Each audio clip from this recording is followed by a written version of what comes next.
তোমার চোখে আমার আকাশ, পার্ট ৪। মেঘে ঢাকা সূর্য, বিশ্বাসের প্রথম ফাটল।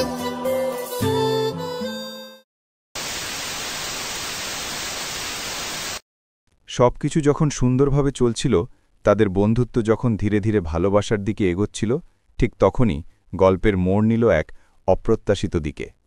কলেজের কমন রুমে বসেছিল ঈশা। তার নতুন আঁকা ছবির শেষ তুলি টানছিল। হঠাৎ তার বান্ধবী মায়া এসে বসল পাশে। মায়া বরাবরই অর্ণবের পরিচিত মহলে বেশ জনপ্রিয় ছিল এবং তার স্বভাব ছিল একটু কূটনীতিপূর্ণ।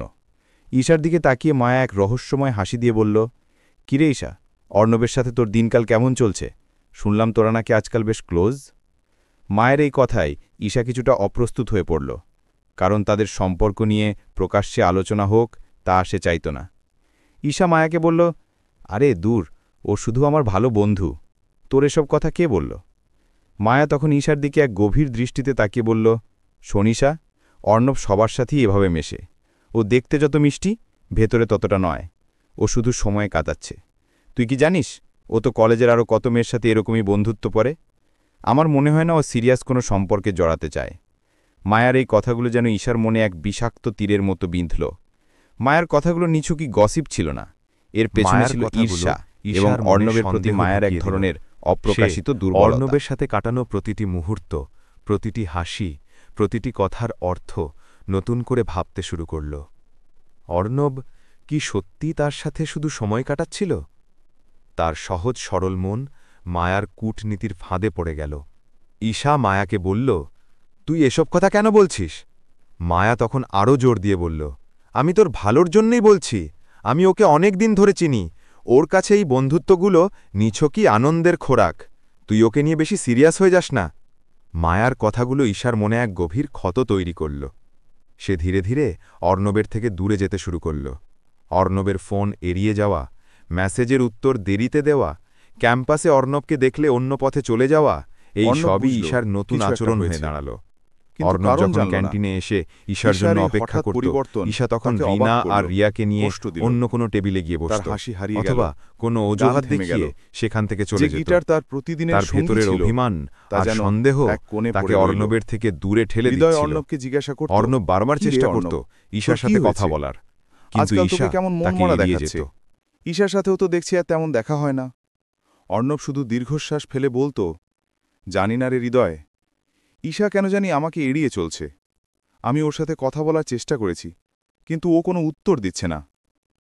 হৃদয় তখন অর্ণবকে জিজ্ঞাসা করল, কোনো ঝামেলা হয়েছে নাকি তোদের মধ্যে, কোনো ঝগড়া? অর্ণব মাথা নাড়ল, না, কোনো ঝগড়া হয়নি। ও হঠাৎ করেই কেমন অচেনা হয়ে গেছে। হৃদয় তখন অর্ণবকে পরামর্শ দিল, তুই একবার ওর সাথে সরাসরি কথা বল, দেখ কি হয়েছে।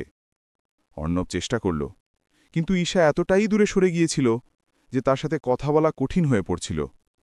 এই ভুল বোঝাবুঝির দেয়াল তাদের মাঝে ক্রমশ উঁচু হচ্ছিল, যা দুজনকেই একা করে দিচ্ছিল।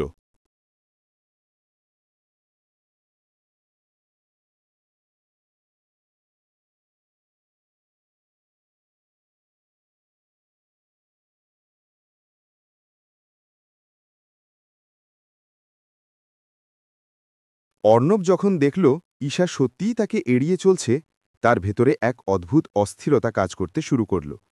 তার গান লেখার অনুপ্রেরণা হারিয়ে গেল। তার প্রতিটি সুর যেন বিষণ্ণতার ছোঁয়া বয়ে নিয়ে আসছিল। সে বুঝতে পারছিল না কেন ঈশা এমন করছে। তার মনে বারবার প্রশ্ন জাগছিল, আমি কি কোনো ভুল করেছি? আমার কোনো কথা কি ওকে আঘাত দিয়েছে? কিন্তু কোনো উত্তর সে খুঁজে পাচ্ছিল না। এই নীরবতা তাদের সম্পর্ককে আরও জটিল করে তুলছিল। একদিন ক্যাম্পাসে অর্ণব আর হৃদয় হেঁটে যাচ্ছিল। হঠাৎ তারা দেখল মায়া ঈশার সাথে হেসে হেসে কথা বলছে, আর ঈশা তার দিকে তাকিয়ে হাসছে। অর্ণবের মনে এক তীক্ষ্ণ যন্ত্রণা অনুভব করল। সে ভাবল, মায়ার সাথে তো ঠিকই কথা বলছে, তাহলে আমার সাথে কেন এমন করছে? হৃদয় অর্ণবের কাঁধে হাত দিয়ে বলল, কি দেখছিস অর্ণব? মনে হচ্ছে কোনো গ্যাঞ্জাম চলছে। ঈশার দিক থেকে অর্ণব শুধু দীর্ঘশ্বাস ফেলল। ছিল না। তার মনে হল মায়া হয়তো ঈশার মনে তার সম্পর্কে কোনো ভুল ধারণা ঢুকিয়ে দিয়েছে। সে মায়ার কথা বিশ্বাস করলেও অর্ণবের প্রতি তার অনুভূতিগুলো অস্বীকার করতে পারছিল না। রাতে বিছানায় শুয়ে সে অর্ণবের সাথে কাটানো মধুর মুহূর্তগুলো স্মরণ করত আর তার চোখ ভিজে যেত। সে বুঝতে পারছিল না কোনটা সত্যি কোনটা মিথ্যা। মায়ার কথাগুলো তার মনে এক গভীর সংশয় তৈরি করেছিল, যা তাকে অর্ণব থেকে দূরে ঠেলে দিচ্ছিল। এই ভুল বোঝাবুঝি তাদের বন্ধুত্বের টানকে এক কঠিন পরীক্ষার মুখে ফেলে দিল।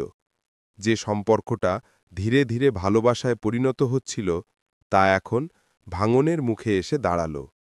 বন্ধুদের কটু কথা, মায়ার মতো কূটনৈতিক চরিত্রের চাল, সবকিছুই যেন তাদের সরল সম্পর্কটাকে জটিল করে তুলেছিল। তারা দুজনেই এক অদৃশ্য ফাঁদে আটকে গিয়েছিল, যেখান থেকে বের হওয়ার পথ খুঁজে পাচ্ছিল না। এই নীরব দূরত্ব তাদের হৃদয়ে গভীর এক ক্ষত তৈরি করছিল।